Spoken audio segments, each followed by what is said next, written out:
Nalulungkot ako, nagpapaalam ka dahil may mahal ka ng iba. Anong gagawin kapag wala ka na? Nasanay na ako na lagi nang kapiling ka.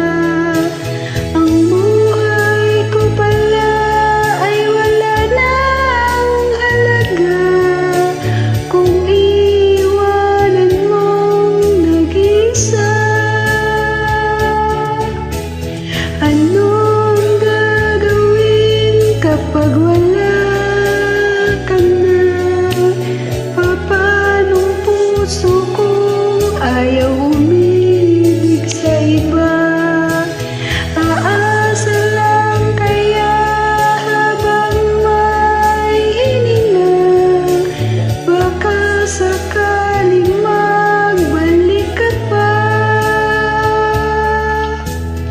Bago ka umalis,